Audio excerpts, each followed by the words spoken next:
leverage on the database of our customer base and cross-sell. And I want to say that will be the next big initiative, trying to look at custodial brokerage, investment bank, insurance, and of course, feeds up.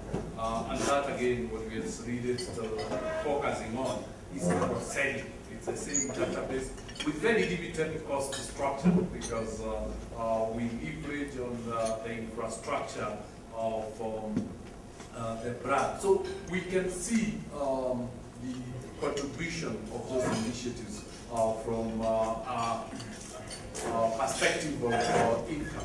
In terms of cost reduction, we decided that fixed cost structure of a bank is very difficult. And we thought, why don't we really try to remove as much as we could the fixed cost brick and mortar infrastructure of the bank and replace it with third-party offering. And that created a network of agency branches offering quite a huge range of products. And we have seen a phenomenon growth in that innovation. So in a nutshell, it was revenue promotion and cost reduction. Again, another channel we evolved is the mobile banking. So in preparation for the future, what we see will be challenging. The initiatives were 4 of them to diversify income, increase income, and 2 to reduce costs of the bank. As I said, fairly successful. So if we go to the numbers, the first initiative of agency, we can see in just 3 years, agency now has overtaken the branch and all the electronic channels in the number and volume of transactions that they are handling, whether you look at withdrawals, whether you look at deposits. The most interesting aspect of this delivery channel is that it has become a net mopper of deposits. Whether it's number of transactions, we have more of the transactions being of deposits. Whether it is volume, the bulk of the volume is deposits, it's not withdrawals. So we have seen a huge mopping. And this has had very significant impact on the cost structure of the bank. In the sense that as we speak today, and we shall see later, the funding of the bank has grown tremendously from the savings and the transactions account and the current account because of the convenience that we are delivering. And then, of course, when you are 84% of your total funding is coming from savings and current accounts, then again, it reflects the cost of your funding becomes increasing. And we believe this is what we shall build on into the future to maintain the performance of the bank. Because we have now managed to achieve a very significant. We have managed to reduce our fixed deposits contribution to total funding from 35 to 16.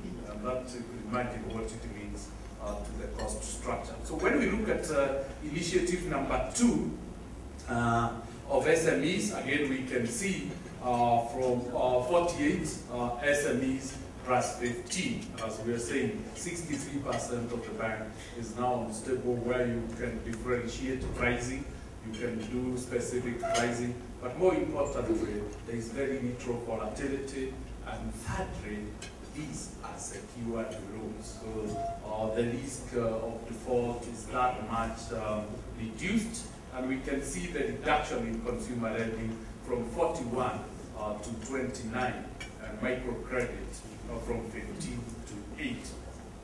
This has no bearing on numbers. We still have the largest number being in microcredit and consumer. But the fact that we have grown SME, then disproportionately in terms of volume, we see the decline in the 2 segments that are very expensive to maintain, very competitive because they are the easiest to do, particularly consumer, and at the same time the riskiest because they are unsecured.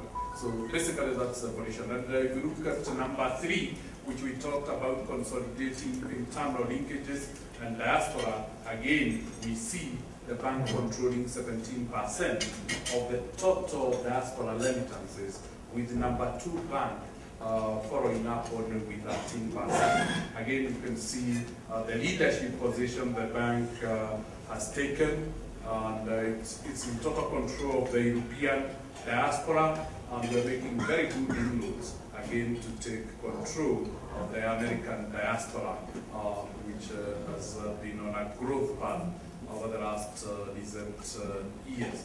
And initiative number 4, as we said, payment processing, and we can see like a month like June, you find commission from merchants banking and transaction processing or payment processing netting in 45 million shillings. Again, it reflects just on a monthly basis. That's an additional amount of money that's higher than most branches would be able to contribute. And we can see also the mobile banking customers, again, hitting 3 million people choosing a self-service menu. And we can see the parade of all the payment gateways that we are connected to make this as seamless, as convenient as it could be.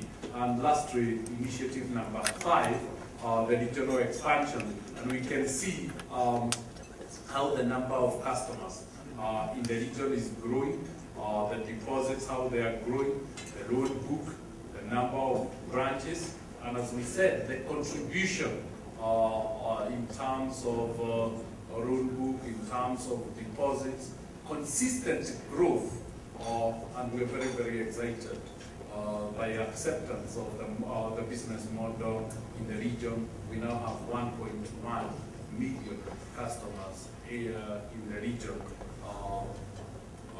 on board. The same as we said, it's now profitability, yes. It may not be as we can see. They may still be small percentages compared to Kenya, but still Kenya continues to grow faster because of momentum. But we see this growth eventually is what will sustain the performance of the bank. When Kenya starts maturing, I don't know whether it will mature in the short term or the medium term, the momentum of growth will be coming from the region, because now we have reached the break-even point. Any additional income in Uganda, in South Sudan, in Rwanda, and Tanzania will now go straight to the P&L. That is the strength of the subsidiaries. So in a nutshell, those are the initiatives that we have focused on over the last, and they have significant implication on the financial performance. So we'll now go to the financial performance and see the implications and the impact of those initiatives in the P&L. And so if we go straight, we can see the business model, as we have always said, is deposit-led. It's a deposit-led. It's a customer recruitment-led. We are now 9 million customers, an additional 500,000 customers for the last 6 months. But we can see the leap in deposits. Again, like for the last 6 months, 30 billion shillings have grown on the deposit base. That's the momentum. We are saying it is significantly 84% of all that deposit being savings and being current accounts, being transaction accounts. And we'll see the implication of that on the cost of funding. Again, the infrastructure, the initiative of mobile banking, the initiative of agents banking has had that significant impact. The fact that the net effect on agency banking is savings, is not lending. Again, we can see the rapid growth in deposits and number of depositing accounts. If we look at deposit mobilization specifically, again, you see huge growth. Again, and as we said, it's all about savings. 30% current account, 54% savings. Again, mopping from the 9 million customers, and particularly in rural areas where convenience is being availed by mobile banking and, of course, affordability by bridging the last mile in terms of offering. So we see deposits growing by 15%, while the industry is growing at 8%. So again, very significant growth, while the GDP is growing at 4%. So you're growing almost 4 times faster than the economy, again, because of the strategy. Moving on to the sector, again, we see stability, and we can see now the bank is stable in this, in terms of positioning in the market. Yes, the consumer segment still contributes about 26%, down from 27%. We see micro enterprises still holding up to 8%. Agriculture consistent, stable at 3%. And we see the SMEs now again taking the lead from 46 to 48. And as we can see, this creates substantial stability in the bank. Substantial stability in the bank. When bank is built on the SME segment, then that stability can easily be, and predictability can easily be achieved. And we're very, very excited that we haven't marginalized the sectors that allowed the bank to grow. For us, this right means a lot, much more. It means our people are graduating. We pick them from at individual level, we pick them at micro enterprise level, but over the last 20 years, we've seen majority of our people graduate to small and medium enterprises. And there's nothing fulfilling and satisfying for us as staff of the bank when we see our contribution to transformation of the lives of our people, enabling our people to start to immensely create wealth and offer job opportunities to fellow Kenyans. That is what this right is all about. So it's not about livelihood anymore. It's equity, helping the Kenyan people to create wealth and solve most of economic problems. It's also an indicator of Kenyans taking control of economic activities in the country. And most of the economic activities in a country are mirrored in business, normally in the SME segment. And again, that for us is very fulfilling that the bank is playing this role. It's the essence of the bank. When you look at the loan book again, very excited that the loan book again is even growing even faster than the deposit, okay, from a lower base, but much, much faster. And this gives us a huge opportunity to lead, help people actualize their dreams. And we're very grateful that our clients continue to be committed to paying their loans, such that the NPLs continue to decline. We can see the surge that there was because of macroeconomic instability for 2 years, but we are now seeing as macroeconomic environment stabilize, we are now going back to a traditional, high-performing, high-quality loan book. We've seen the mix, and we can see the mix. Short-term loans contributing 61% and 39%, again being medium-term loans, because SMEs require slightly longer periods for purpose of being able to invest and to grow businesses. So that mix is also very good for us. When we look at the sector distribution again, we see that most of the activities of the SMEs are in what one would call the drivers of the economy. They're in trade, they're in engineering, they're in manufacturing, food processing, and that again shows an economy that is slowly moving in the hearts of its people. Agriculture modernization has allowed us again to maintain the 3% contribution, despite the amounts being small amounts. In terms of percentage contribution, it continues to be fairly strong. The bank has stabilized and continues to decline slowly. As we have predicted, we expect a 3% NPLs by the end of the year.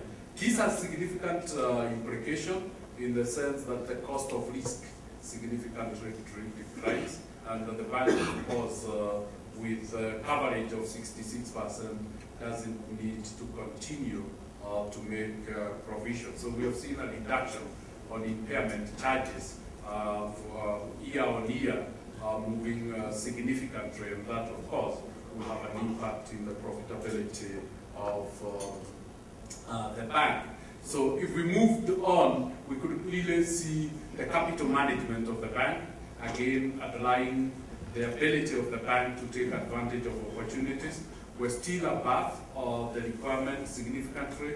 The core capital requirement to weighted asset is 10%, but the bank is operating at 14%. And as we said, if you look compared to the first quarter or compared to the last quarter, the bank seems to be building the capital through retained earnings, suggesting the bank is generating more from cash flows to fund existing organic growth. So again, with the core capital to total deposits, again being fairly high and risk-weighted assets, whichever you stress testing you do, the bank is very, very well positioned and sitting on a very sound ground.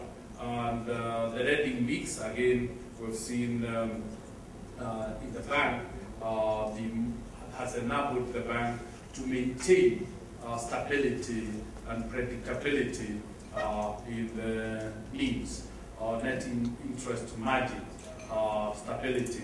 As the yield comes down, and we have seen the effective interest rates coming down by 300 basis points, we are still able to maintain fair stability by also the net interest margin also falling by 2.5%, almost proportionately throughout the period. And that, again, is because we are driven by an SME segment, and that helps to create that substantial predictive position that the bank is able to move to focus on. And looking at profitability, putting all these things together, the bank experienced a 21% growth year on year, with a profit before tax reaching 10.8 billion. And as I said, non-funded income contributing 21% of the net income.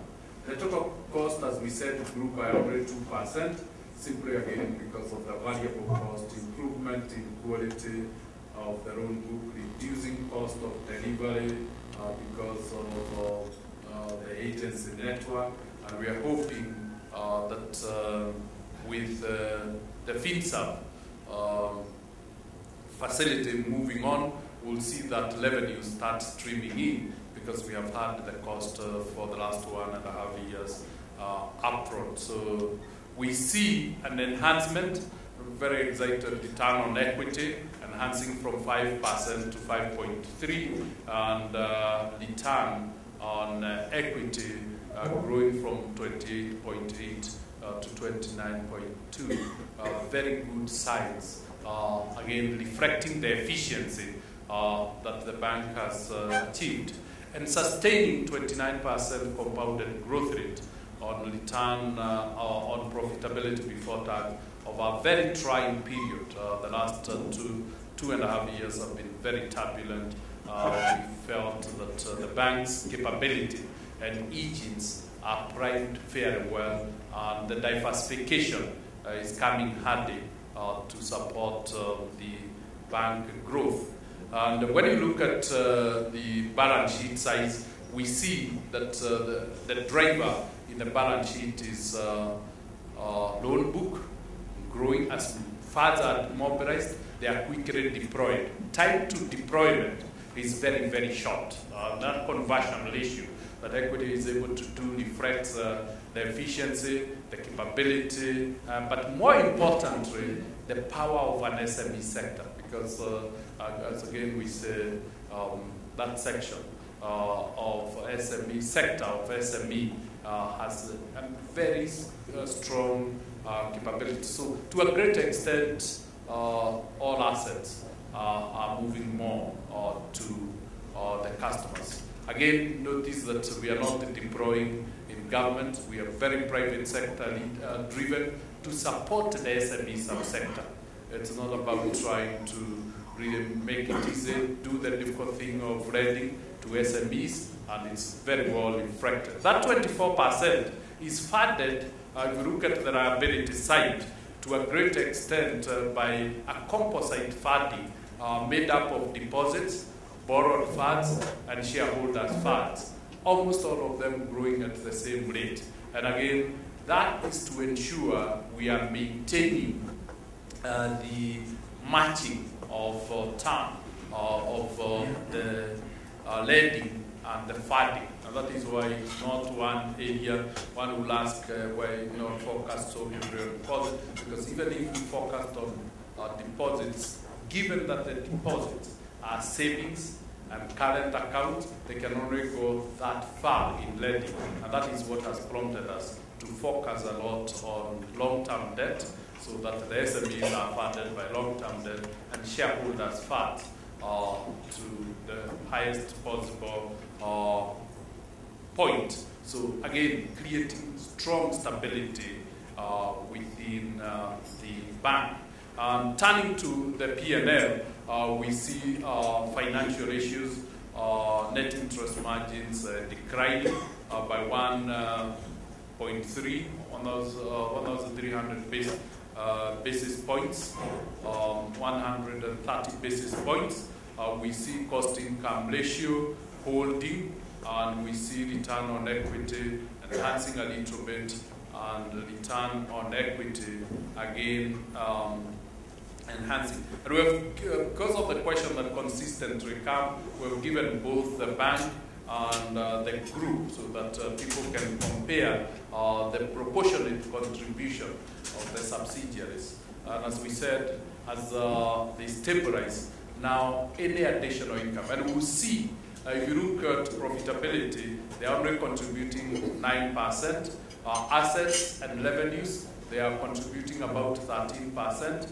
And we'll see that shift now happen simply because they have reached break-even point. So any additional income we'll see, and we shall see the profit maybe in the next 3 years starting to decline, and hopefully we'll achieve our aspiration of having the bank in the next 2 years to be being reduced to 75% from 90%, because they have helped us to achieve diversification through regional expansion and cross-selling of other financial products. And lastly, looking at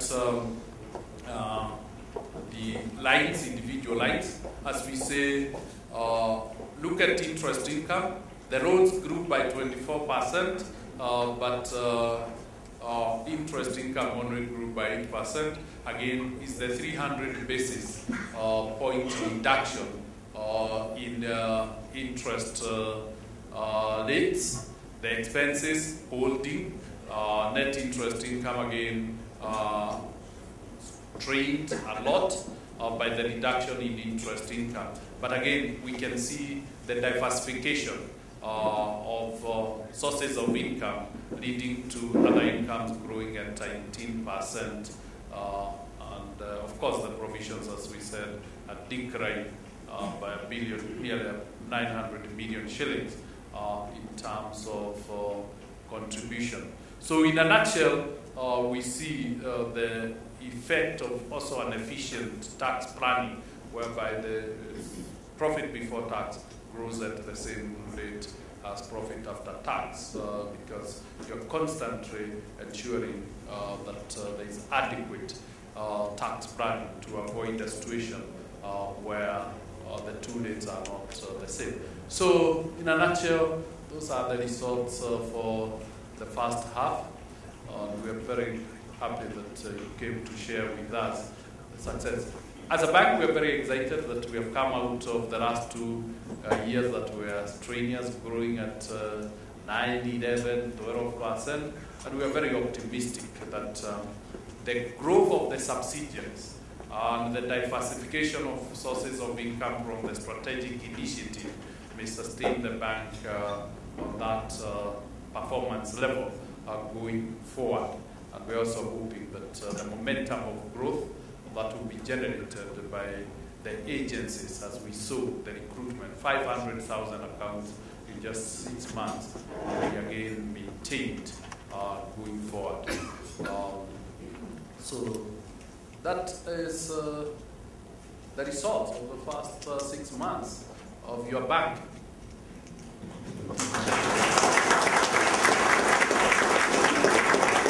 I know there are people with other questions, but let's focus on the numbers first, and then look for Alex. There's somebody with a mic here on this table. I think the mic on the other side.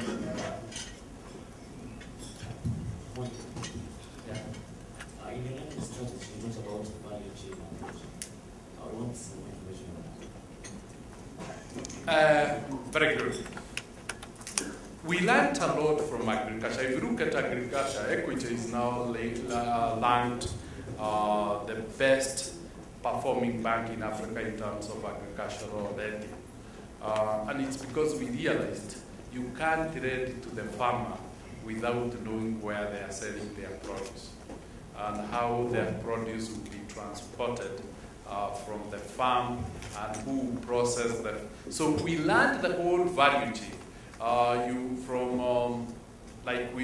We've had fertilizer import. When the fertilizer comes, we've had the wholesalers and distributors of fertilizer. Then so they take off the debt from the importer of the fertilizer.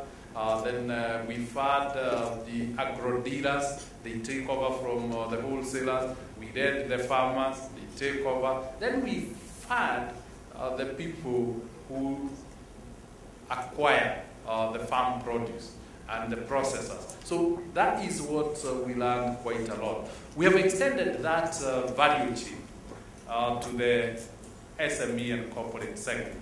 And if you look at the tourism, the core of our lending starts with Kenya Airways. We say if you look at Kenya Airways, it brings all the tourists around.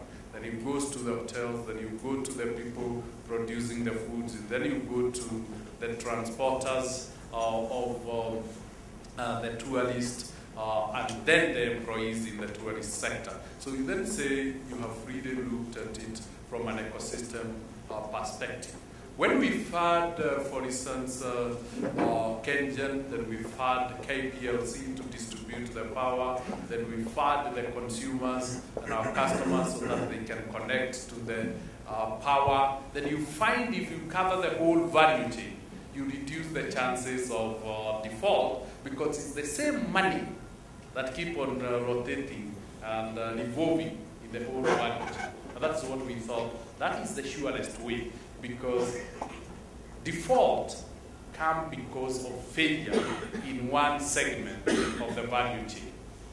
But if you bank the whole ecosystem, we learned this from tea, and if you look at tea, we are now a very active player on East African tea trading platform, including providing the trading platform.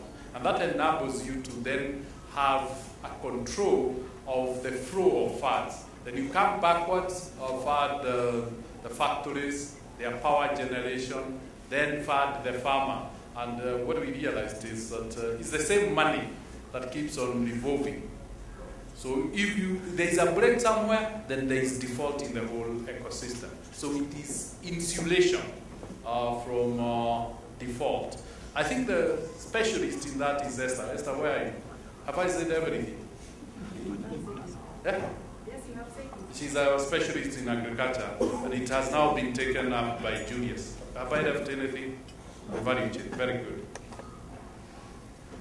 Yeah, when you say that, I'll pick that question just from from your answer. When you say that you're the best bank in agricultural lending, is it by, in what respect? That's one. You have said that you are lending to the micro sector is contracting, even though not volume-wise. But just confirm to me that I'm not hearing you saying, since of course that sector is problematic, as you said, confirm to me that I didn't hear you saying good riddance. Let me confirm to you before you go on. I said what happens is that the power of SME is that the average loan for an SME is 3 to 500,000 shillings. When you look at micro, it's about 20, 50, maximum 100,000. So you notice that for every micro, for every SME, you have about 5 or 6 micros. So as you grow to SME, the volume growth comes to the SME and at the expense of the micro. But the numbers remains in the micro. That's what I said. The number of people, we have, if I give you the numbers, the precise numbers, is we have about 24 corporates.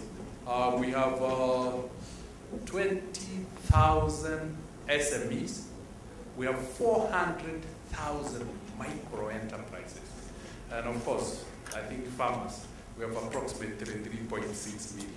But you can see, because the farmer won't a loan for school fees, won't a loan for 4 or 5 bags of fertilizer, its average is 20,000. So it keeps on growing. So that's what I meant. Okay, that's well taken care of. You also said that your lending to farmers is at 3%. Is there a way that that can come up somehow? Lastly, last but not least, you said that you control, as we all know, a huge chunk of diaspora business. I read elsewhere, I can't remember whether it was Business Daily or where, that dealing with the diaspora market is fairly complicated for the simple reason probably that even you don't even know where to meet these people. They're so scattered all over Europe and America. So that could you share with us how it has been easy for Equity Bank to harness the diaspora business? Thank you very much. Can we grow the percentage of lending to the farmers? Our hope is that the farming activities will move from basic production. What really we need at the moment is production. What will create a significant loan book in agriculture is processing. And we are hoping that we'll start agro-processing of agricultural produce. If we did that, then the volume. But if we remain at basic farming, when it is small scale farming, then the loans will always, even if you give to 3.6 million people, they remain small amounts because the acreage is that small. So we are hoping we'll see more processing, value addition, and then the agricultural input will be significant.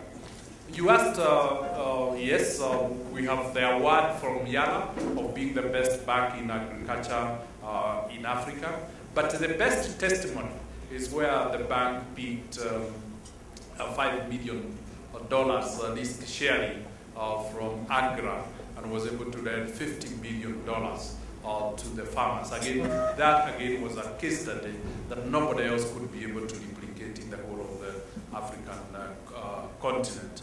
And the last question, diaspora banking.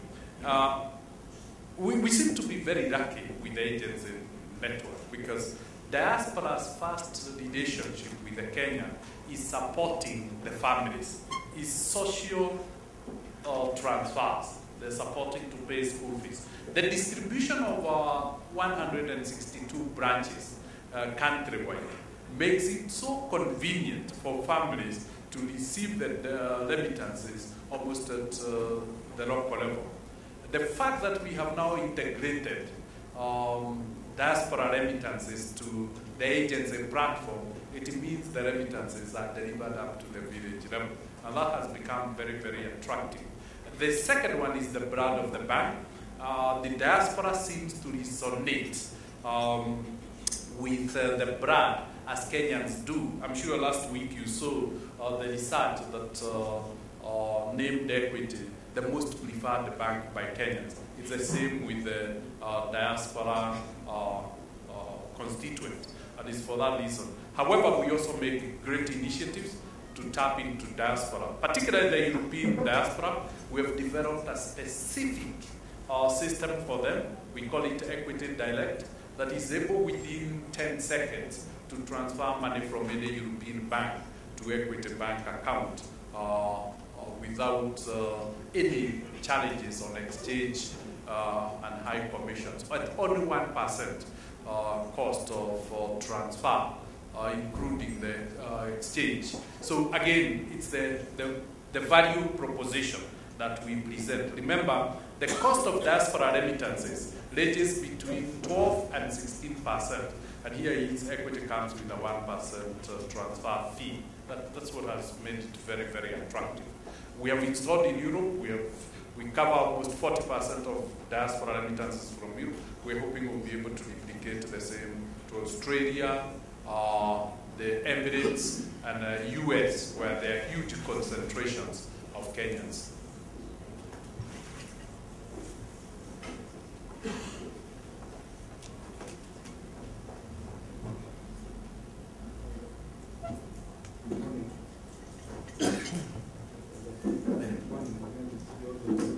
I think it's on. Okay. The question I had is, possible to give an update on how you proceeded with the mobile service that was going to be launched this month, I think. Thank you. Yes, we'll give you an update. Engineer is here, we'll call him. So that's why I said we first of all deal with the numbers, then I call on engineer to update us.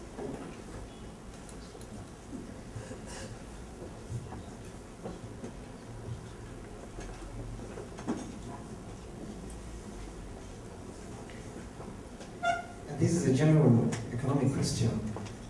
There is a notion that for Africa to maintain its growth trajectory, which is fairly encouraging, that there needs to be a second industrial revolution, that manufacturing, which I think you touched on, has to be upped. Do you agree with this school of thought? It's called in economic circles the London School of Economics thought on Africa, that there needs to be a second industrial rejuvenation for Africa to maintain its growth spurt. What say you?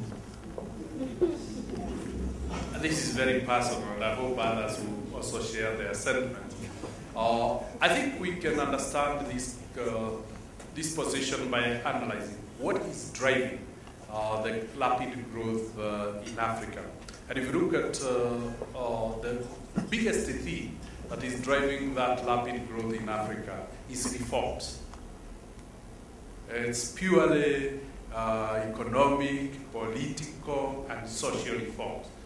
We are now getting the benefits of the pain we went through when we did the structural adjustment, but more recently followed it with our own, not World Bank prescribed reforms, our own reforms. If you look at, let's look at East African community.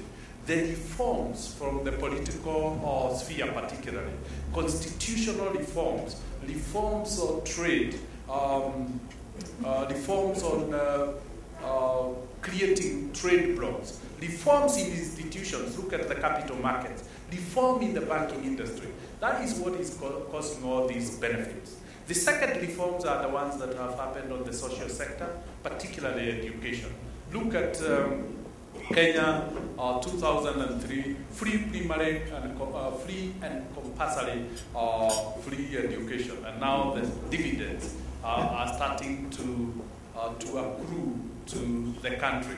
The health reforms that are being embarked on. But you notice that reforms can only take you to a certain level. And then something else must kick in. I believe that infrastructure development will be the next biggest contributor to the rapid and accelerated growth and sustained growth of the continent. The building of railways, harbors, roads, power generation, telecommunication will have significant contribution for the next 10 years.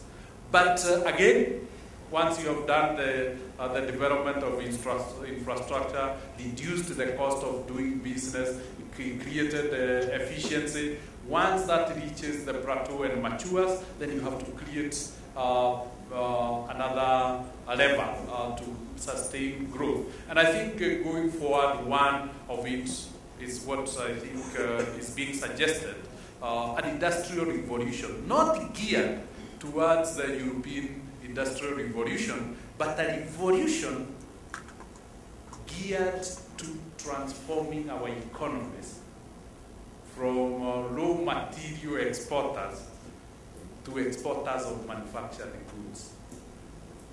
It always baffles me that we have the best coffee, let me qualify Arabica coffee, the best black tea in the world, yet we export it in 50 kilogram bags, not in sachets.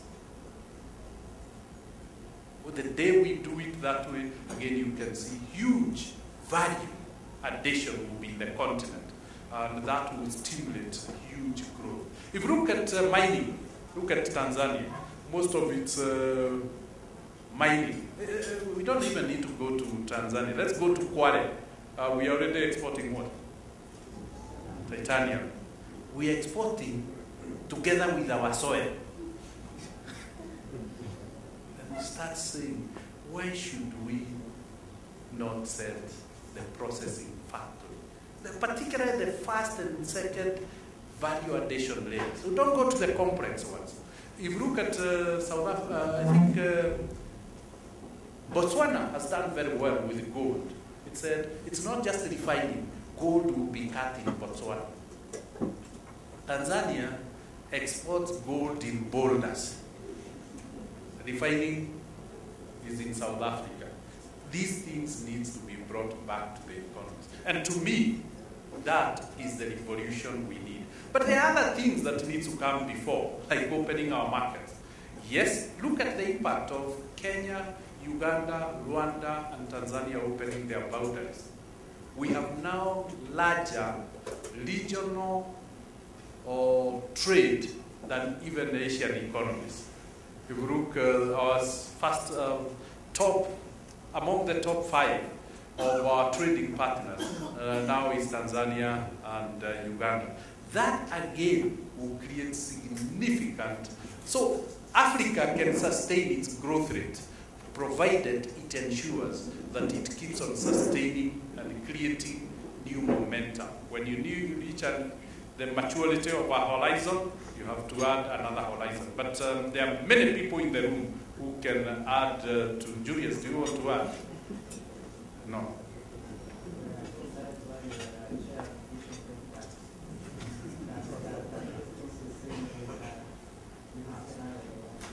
I thought they were happening. Let's first of all give the person there, and then we come back. Don't give the mic, we'll come back to you.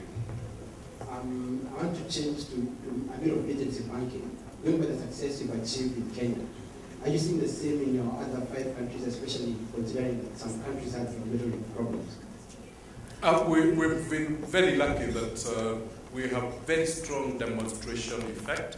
So I think about 16 central banks in Africa have visited Equity Bank, land, and like now, Tanzania, we've already been licensed to do agency.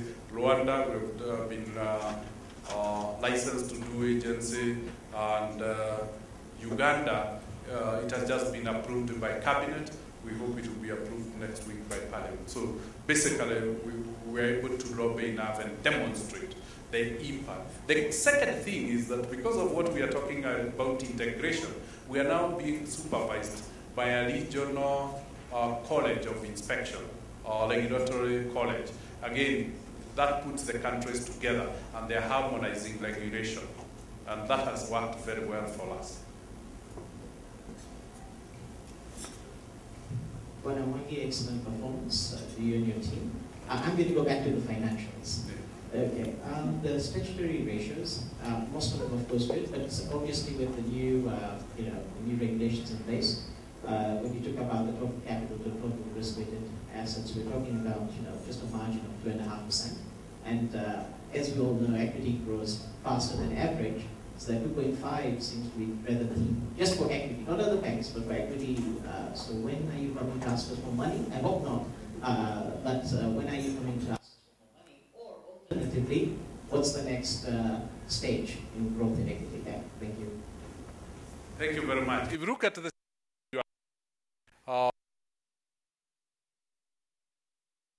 percent, it's now 14.4, suggesting that equity is generating more cash that is going through retained earnings to capital.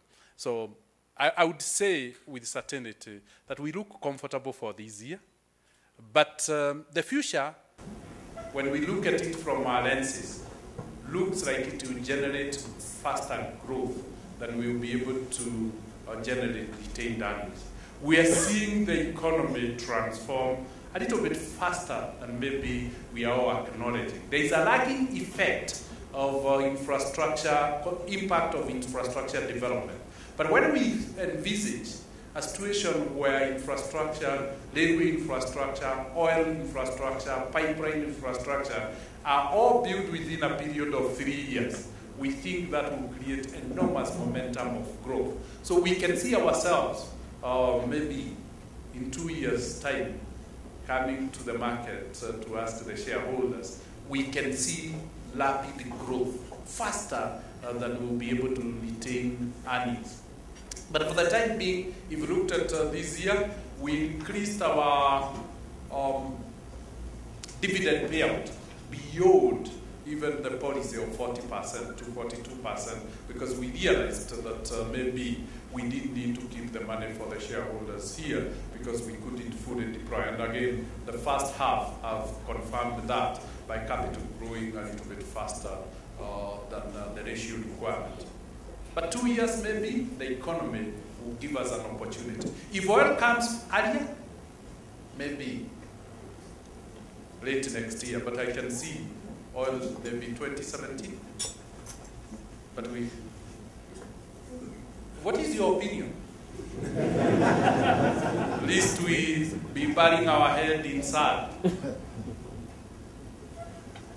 I have to admit, when I come to some of these, I'm actually here to come and listen, because when I go out there, I have to be honest, it's very difficult for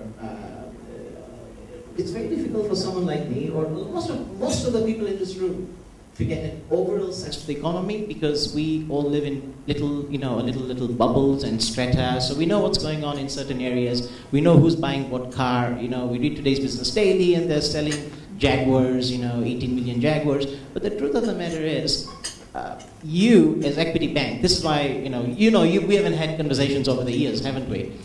The one thing is that you have a better lens, what I call a microscope. So that's the reason why I'm actually here to pick your brain, because then I can make my decision at 10 o'clock. But I believe the country is on the move. Unfortunately, because you had Vision 2030 on the board and all this. Fortunately, despite all we read in the papers, here's the bottom line is the average Kenyan seems to be unhappy. Now, I can't define it. Okay, I can't say why they're unhappy, but sometimes I am unhappy when it took me an hour and a half to come to traffic. Not because we installed traffic lights, and then we have the same policemen on the doing the job of the traffic lights.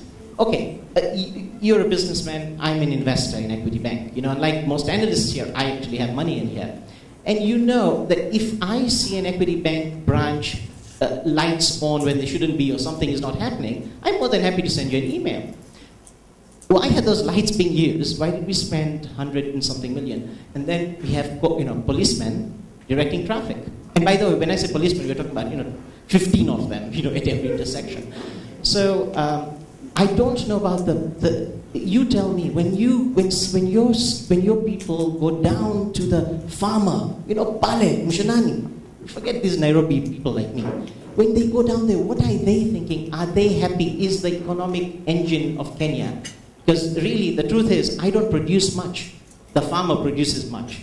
So what are they? Are they happy with the reforms that we are seeing in Kenya, or what's happening?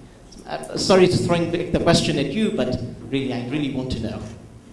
I'm glad I shouldn't have invited another question, because that one is not about numbers. But let me say this from Vision 2030, the way I see it is that economists take a little bit longer to respond. It has taken us 3 years of investments in Tanzania, in Rwanda, and it's only now that we are saying we have broken even, we have started seeing results, and we are promising that next year we can have a bumper harvest. It has taken about 5 years. I don't know how long it will take for the trickle-down economics to reach the farmer when you invest so much in labor. But I look at it and say, the farmer's maize, the maize seeds that the farmer plants comes by a ship, and we can see efficiency at the harbor has been improved significantly. It's now taking 3 days to get the ship out of the harbor. Once the railway line takes, it will take maybe 6 to 8 hours for the seeds to be in Nakuru. And I thought, that would be much better compared to 12 days. But the farmer might have to wait for 4 years. I'm not sure how the economy behaves, but from the experience of Equity Bank, the gestation period for economic programs is much longer in an economy than in an institution. And economies have reflected where the population doesn't become very patient, then you have huge challenges. But I think communication needs to be enhanced.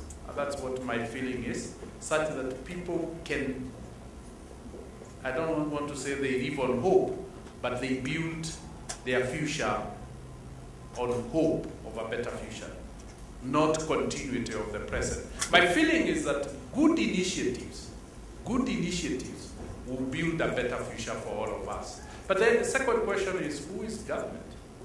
Government is ourselves. It's the aggregate. Economies move because of the aggregate effort of individual citizens. Are Kenyans doing much in transforming agriculture? Are Kenyans transforming their farm? The answer might be yes, because we are seeing maize production has moved from 24,000 metric million bags to now 37 million bags. So again, you can see same land, but nearly 1.5 times the produce. But it's a valid question. So yes. Going back to SMEs and their contribution, I saw the disparity in numbers from 24, corporates 20,000, SMEs 400,000 micro. And looking at the stability that comes out of the SMEs, I'm wondering, because I remember some time back you running the FICA program, which was more of trying to help these guys, and looking at the two main factors that affect businesses being finances, which you saw, and the next one being knowledge, which you are doing in the FICA program. I want to know, this being a very big landmine that you have that needs to be taken advantage of, 400,000 to 20,000, what is your strategy to increase at least to 100,000 of the SME from the 20,000? Very good. Elizabeth, are you in the room? Do you want to come forward with Rohit? The first one, Elizabeth, will give the definition of these classes, and then the strategy of separating and having very focused. So Elizabeth, who has been the director of credit, have chosen to focus on that segment and has invited a colleague of his, Rohit, to focus on SMEs. But Elizabeth, maybe you can bring that. Thank you, James. As you rightly observed, actually, predominantly been in the retail sector, micro sector, and when you look at the 20,000 that we've transformed, the impact on the balance sheet is quite visible. And what we're doing going forward is to have a very deliberate separation between micro and SME for us to ensure that we continue developing these micro enterprises and graduate them to SME. Because when you look at the 400,000 and you look at the 20,000, most of them have come to actually from the micro, the very small enterprises, and that is what have really been built to become SMEs. So there are various initiatives because we realize the challenge of micro enterprises growing to SME are enormous. And one of them is, one, at times they don't have the capacity, they don't have the knowledge, they don't have access to markets, or rather they lack the information and also the capacity within themselves, and that is what some of the programs that FICA was trying to address. And we're saying, how can we enhance that? They also lack the networks. They could be producing, but they really just think about the business from a very micro perspective or from a very narrow perspective. How do we open up their minds to be able to see business opportunity, to be able to actually compete globally, not just locally within their village? And that is what my colleague will be helping me to do, or rather will be helping the bank to do, or rather, so that we also don't want to lose on the micro, because that is our bedrock, that is the foundation. We have to bring all these people, all these micro enterprises, and build them to the SME. Because if you look at the developments, and Dr. James Mwangi has explained in the economy, they have to be taken up by SME, and our enterprises must have that capacity.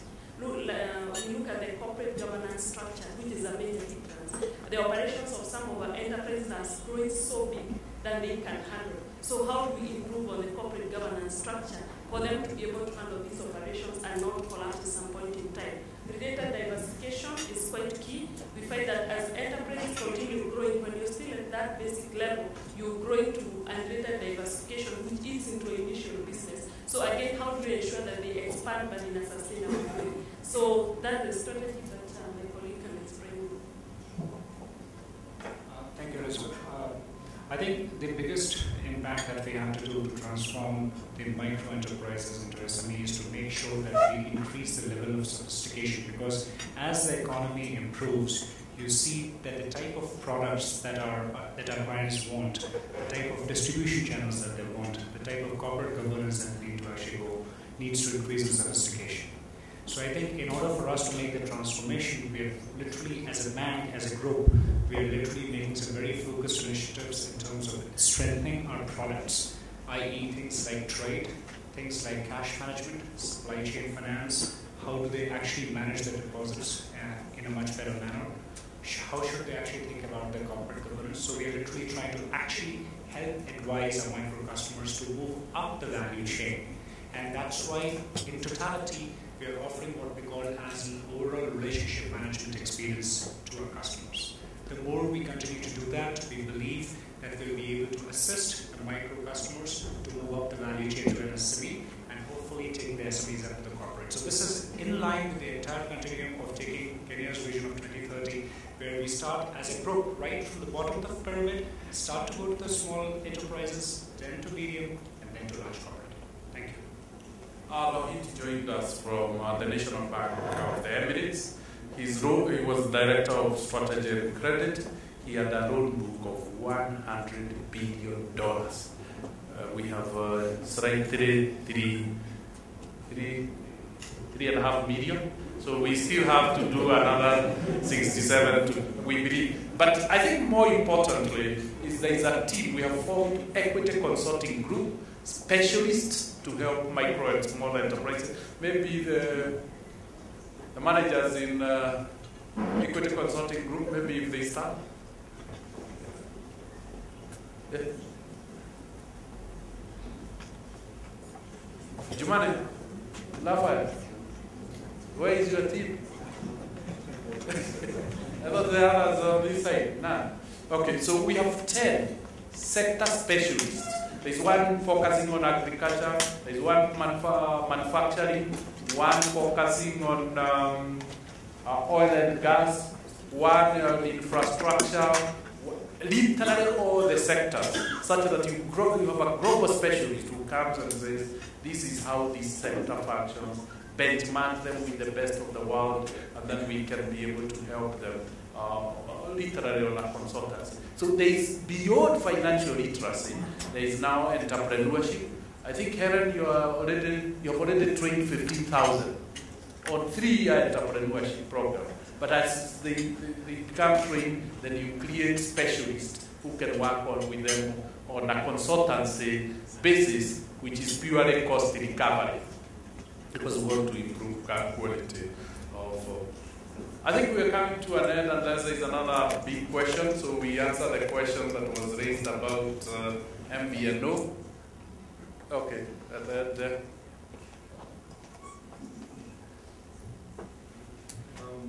Okay, I have two questions. The first one is with the transaction of the sale of housing finance, if we get a bit of money from that, where do you expect to deploy that money?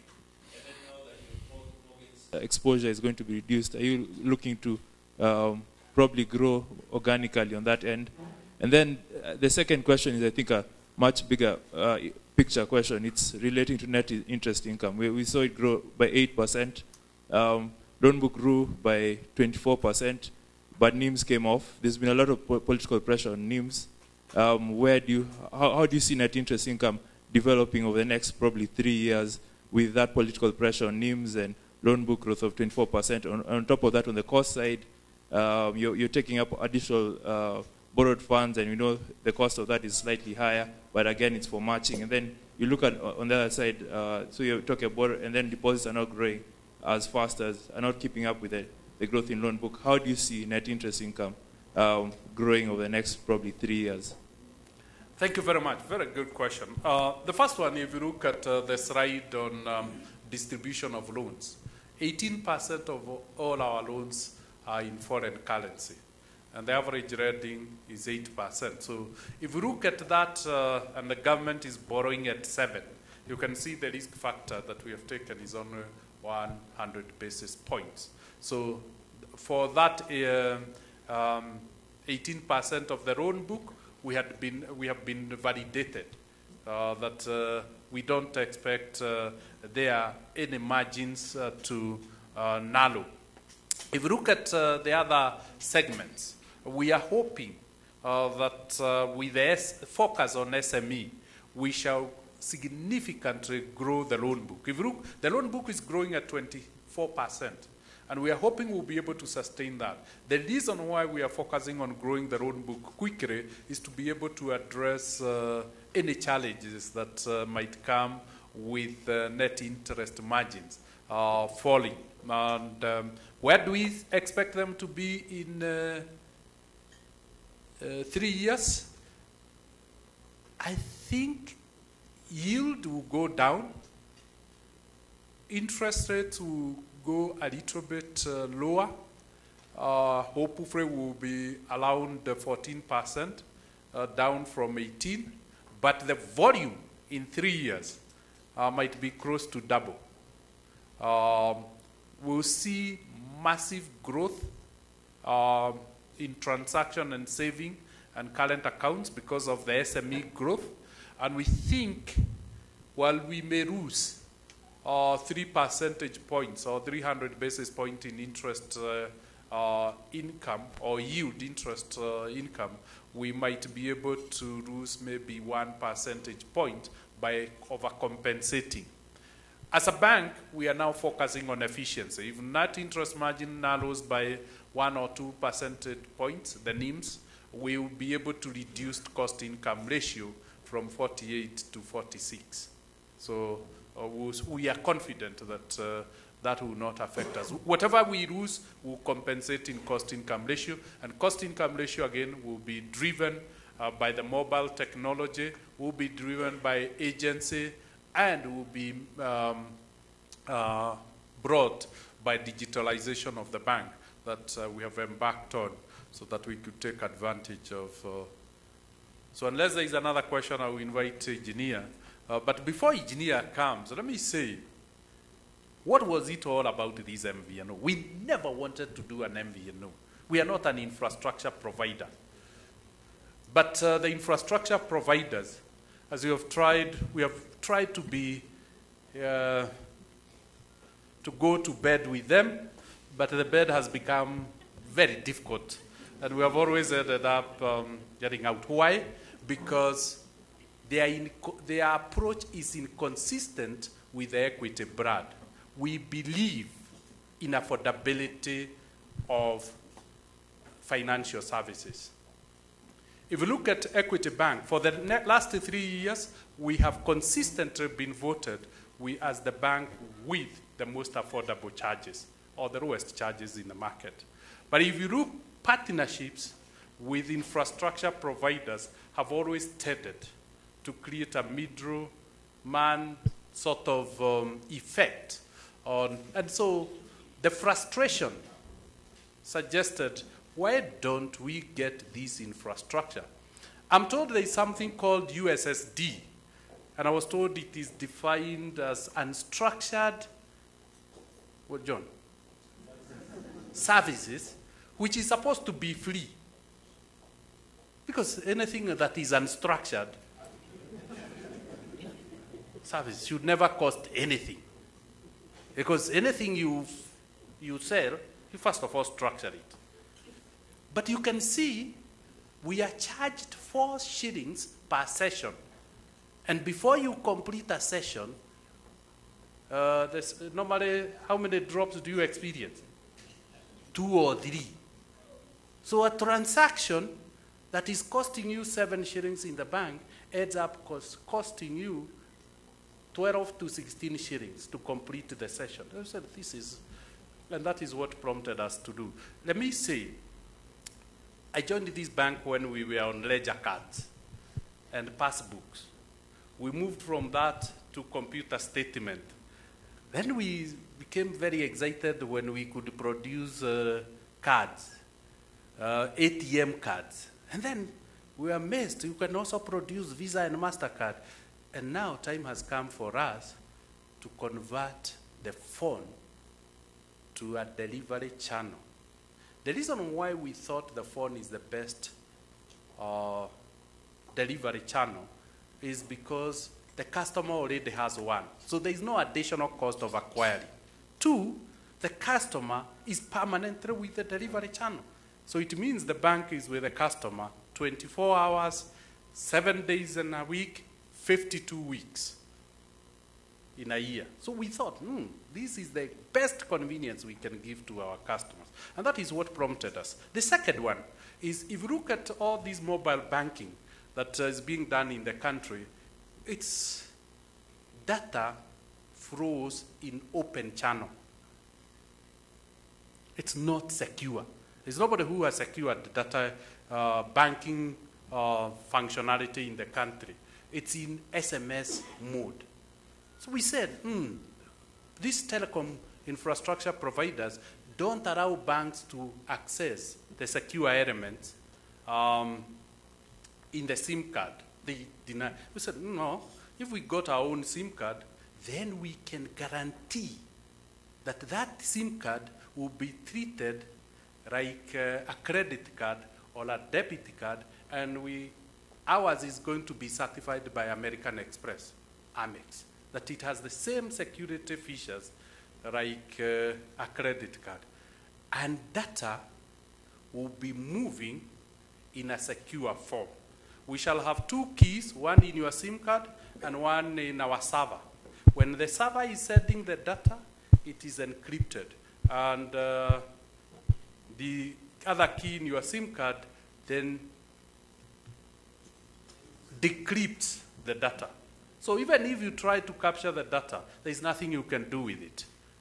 So we will secure banking the way we have secured ATM transactions, the way we have secured. So essentially that is what forced us to go. But we have been very amused, and sometimes I can't understand. But we are used to this. Remember, when we converted into a bank from a building society, banks refused to allow us to go to clearing. And we had to fight. to be allowed to go to clearing.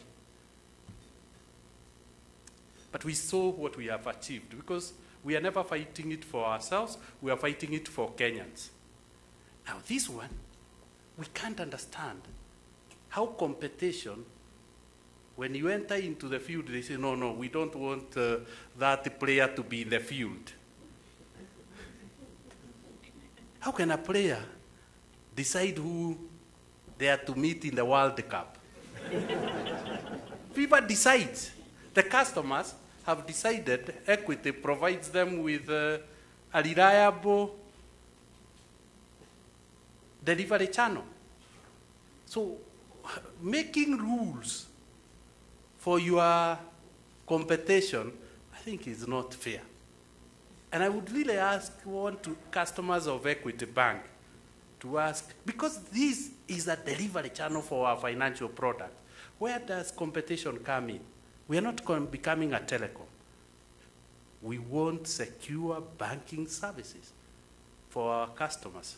The second thing, when you go to a motor dealer and you buy your car, and you happen to buy a Toyota, and I come to the same motor dealer and buy a Range Rover, why do you complain that the road has become insecure? Why don't you sell your Toyota and go and buy what? A Range Rover. We can't understand. Those of us who are old enough knew there was a time there was a double-decker bus. The people sitting on the upper deck, do they make the people on the lower deck uncomfortable? When you lay a SIM on top of another SIM, you are getting a double-decker SIM.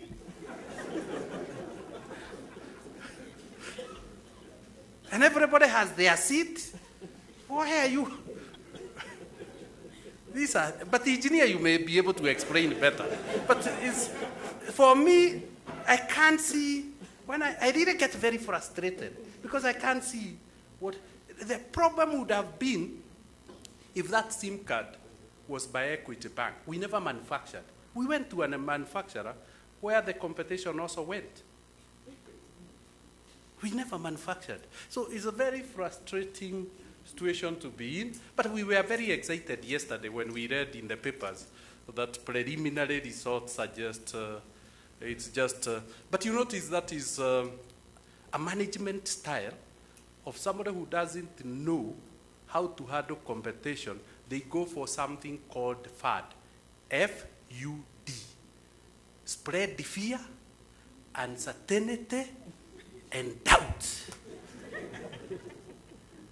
But our customers trust us, so we don't see FUD factor having any effect in this situation. But engineer, where are we?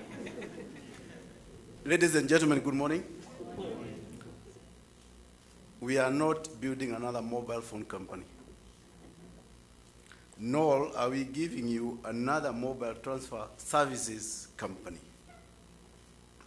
What we want to do is to give you an engine which brings mobility to financial services.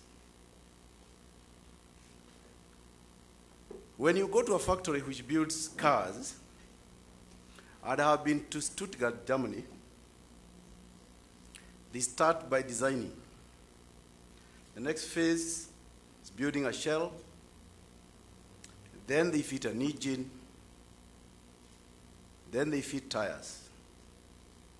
And then they pick about 10 drivers. They are called test drivers. And these drivers will pick 10 cars. They will be on the road for about 30 days. And they are dressed in white so that they are not confused. And then the cars, they have a label at the back, similar to something called KG here. That's where we are today. And I hope that answers the question from the back. Any other? So the next question to engineer, I hope. Yes, engineer, there is another question. Give him the mic. But what engineer says, we are in test land, but I'm also happy to say we, the bank, are satisfied with the system. And to prove to Kenyans that we believe in our product, none of our staff is on any other number. So if you try to get James, you will not get him on the number you knew. If you want to get me on a number called 0763. All the numbers of Equity Bank. Look at your ATM card. Look at your credit card. The number at the back, just change the prefix. We didn't have to reinvent them. We just changed to 0763. So if you try to call any of Equity staff and you are finding you are not getting them, just change the prefix. We have retained all the numbers. The Equity numbers have all changed. They are all FinServ numbers. And we have not experienced any problem.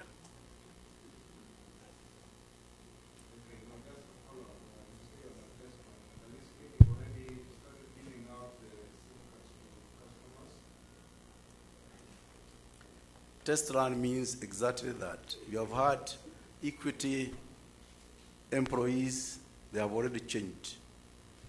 The next will be Equity customers. We have enough numbers for everyone. Rest assured. Ideally, we decided to test. And because we were certain, we didn't test.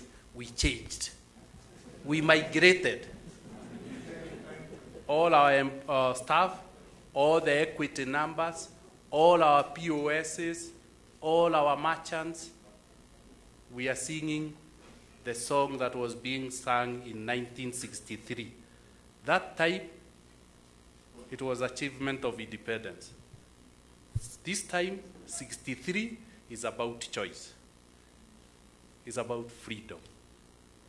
Why? When you create people in a loop, you deny them choice, and you put them in a basket and keep on peddling them. We think it's not fair. We want to give Kenyans the freedom of choice. You be network. Essentially, the reason why we are stuck with the SIM card is because we'll be able to convert 25 million feature phones in Kenya into dual SIMs. Why should Kenyans waste billions of shillings buying other phones to have choice when technology has come to convert the 25 million phones into dual SIM phones? And Kenyans don't have to go through the inconvenience of changing a SIM every time you want to change network. You put them together, and you speak in the one you want to speak, and whichever is called, you pick from the same phone without ever opening your phone.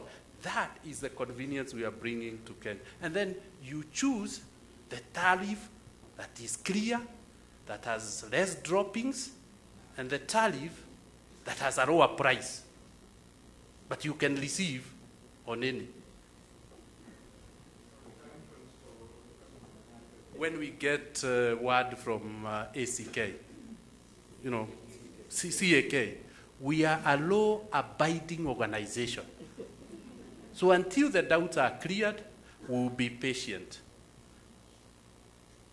But we saw the promise. We haven't been communicated to directly, but we saw the promise that by next week, verdict to you. But we are certain that the SIM card, as he says, has no issues. It's competition issues. But in a situation where competition collects money a lot more efficiently, as in if I'm a tax beneficiary and somebody is good at, I'm looking for a better word than ripping off, is good at rip-offs and therefore brings me much money more faster, then you want to threaten such kind of an arrangement. Would you be fair to me as the beneficiary of the tax? And therefore, why don't you then allay my fears as the beneficiary of that tax that you are not coming to disrupt the party? I'm not sure that I have followed your argument. Can you try to repeat again? Because I don't want to answer the wrong question. my argument is this. I mean, I'm sitting here, I'm waiting for taxes, and I need them badly. I have a guy who is very efficient at giving me these taxes without bothering by stepping on everybody's toes, the toes of the customers, whoever they are. A guy who, does not mind picking anybody's pockets and giving me the money. And all I need is the money anyway. But now you are coming in, and my understanding or my fear is that you will disrupt this party. Probably the party will stabilize somewhere down the road, but initially there'll be a destabilization. And therefore I'm wondering how will I plug this hole that may come in the interim? Remember, sometimes teachers went on strike, did they not? And the minister then simply said that what's going to happen is that the tariffs on M-Pesa shall be upped, and that will just solve the problem. You remember? Therefore,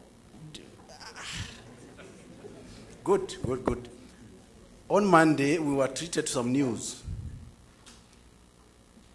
Kenyans are calling less compared to the last quarter. They are SMSing less than the previous quarter. They are spending less on roaming charges. Do I need to say any more? I think Chairman has said short-term focus is not sustainable. Those charges, because they are not sustainable, they have already gone down by 36%. It's not equity which has reduced them.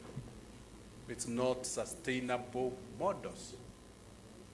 Essentially, I'm very excited because the Kenyans will be the biggest beneficiaries. When equity charges 1%, when competition charges 16%, it means 15% will remain in the pocket of the Kenyan. When equity charges 1.5%, competition charges 7.5%, what it means, 600 basis will remain in the pocket of Kenyans. We are loyal to the Kenyan people. We are focused on the socio-economic transformation of our people. That is why we are patient, because we need to do it right way. We need to bring innovation. But let me also close by saying, nobody has ever sustained studying against innovation. It's like trying to block a river. You block it temporarily, but it will rise to the level of blockage and continue flowing.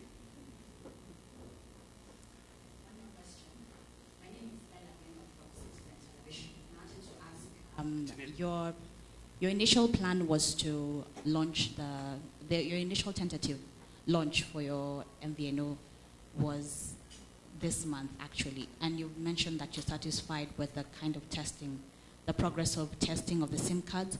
So I wanted to know, when do you expect the testing, the internal testing, to be complete so that you can now launch into the external market? I think what you are asking is a direct answer. It has been asked about 4 times. You're looking for a date. If we say less than 30 days, is it good enough? Are you satisfied with that? Thank you. I think the short answer is when we get approval. We are ready, we are using, because the bank doesn't need, for all our lines here in the bank, we don't need the thin film, we are using the thick, so we are ready. We have tested, we are fully satisfied, we are waiting for approval. And as soon as we get approval, the following day, we'll go live. And remember, going live is giving our customers SIM cards. So if you are not a customer, I wish to appeal to you to open an account. Because you can't get a SIM card. Our know your customer criteria is the bank account. And since this is a delivery channel to the account, it's a mapped bank account mobile phone. Let me tell you, banking will never be the same. If you thought we democratized banking, we are now revolutionizing banking and leveling the telecommunication sector once and for all, such that there can be competition in that sector. It's not healthy for the country. We'll try our best, and I believe Kenyans will support us to do what needs to be done. Sorry, one more. In the spirit of revolutionizing the banking sector, what revolutionary name are you going to call your SIM card? Do you want to say? Very good. You have heard about the phone. The phone is part of your life. We do not want you to spend a lot of energy looking at your credit card, calling the bank for your balances, trying to negotiate for Forex services. We want you to do it on your mobile phone, and much more. But this space, as I said, is still very new, and we are going to walk this journey together. It is going to be driven by what the customers desire. All what you are doing, we are doing the engine, and once the engine is done, then we expect to put the building blocks as we go along. We cannot put everything together in one day. This is a journey. The mobile phone services have been with us for the last 15 years. The next 15 will be much more exciting, because there will be better things that we are going to be proud of. Thank you. And with those many questions, I just want to take this opportunity to thank you most sincerely. I could see you couldn't hold your patience about this thing. You want it. I'm sure we'll get it as soon as the regulation is cleared. And thank you very much for coming. Breakfast is reopened. Now we can chat a little bit as we have breakfast. And thank you very much for coming.